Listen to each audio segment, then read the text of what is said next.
What's up, squad? Welcome back to the Royal Sussex Squad, the space where we cut through the lies, the spin and the palace propaganda, and we stand proudly with our Duke and Duchess of Sussex, Prince Harry and Meghan Markle. Now listen, family, if you've been keeping your ear to the ground this past week, you'll know that something big has happened. Something that has the British establishment trembling in their posh little boots. Support for the British monarchy has collapsed. And I don't mean a little stumble. I mean crumbled like an overbaked scone. New numbers have come out, and they are hilariously bad.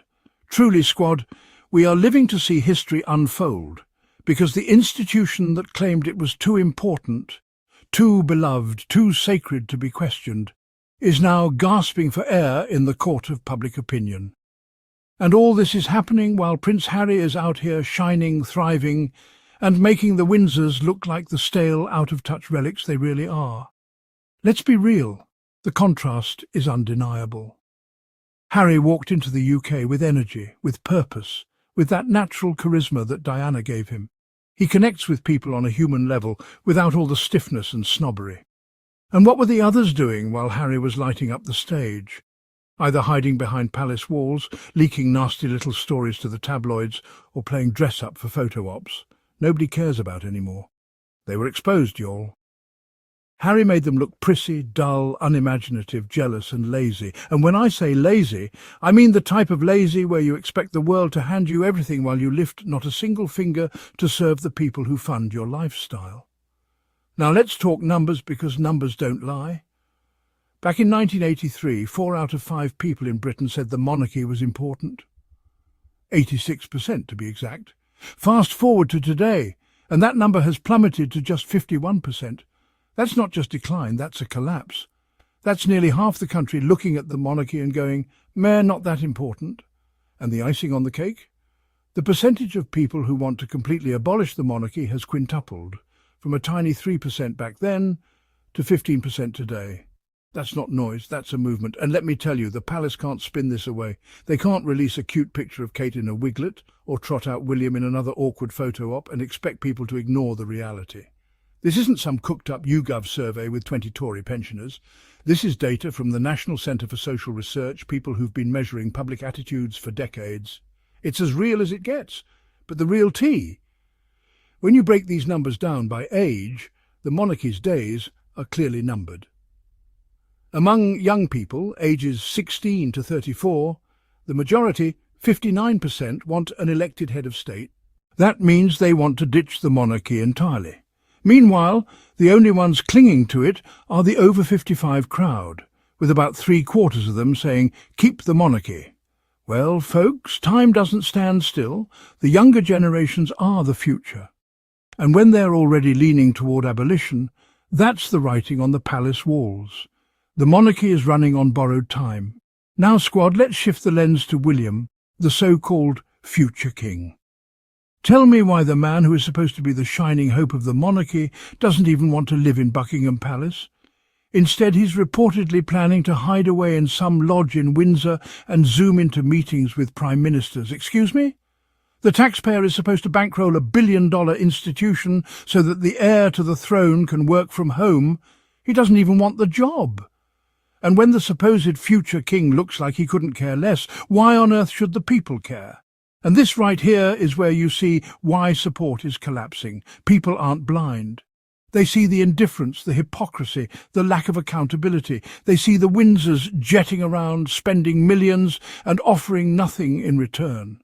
And then they look at Harry, the one who left, and they see him rolling up his sleeves, doing real work, championing real causes like Invictus, and connecting with real people. It's night and day. Now, I'll give Charles this much. He's at least trying to hold the mess together. But let's not kid ourselves. Charles is tolerated, not adored.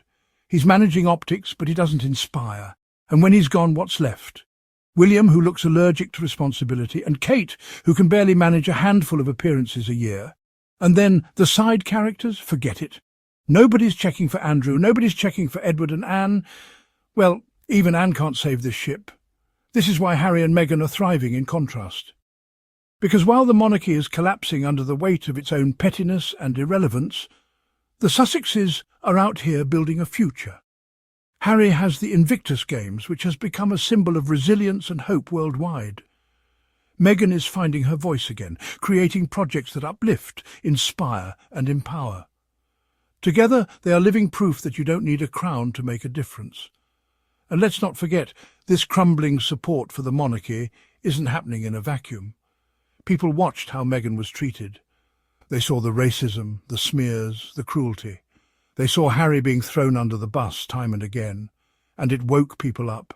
The institution exposed itself by attacking its own, and now the public is saying, enough. This is the bigger picture. We are witnessing the slow, inevitable decline of an outdated, elitist system. The monarchy only ever worked because people believed the illusion that the royals were somehow special, somehow above the rest. But that illusion has been shattered. The internet, social media, and yes, the bravery of Harry and Meghan have pulled back the curtain. The magic is gone, and all that's left is a dysfunctional family clinging to power they no longer deserve. And every time Harry steps foot in the UK, every time Meghan shows up glowing and unbothered, it reminds the public of what the monarchy could have been if it had embraced compassion, diversity and authenticity instead of clinging to outdated privilege and cruelty. That's why the palace hates them so much, because Harry and Meghan are living proof of their failure. So here's the truth, squad.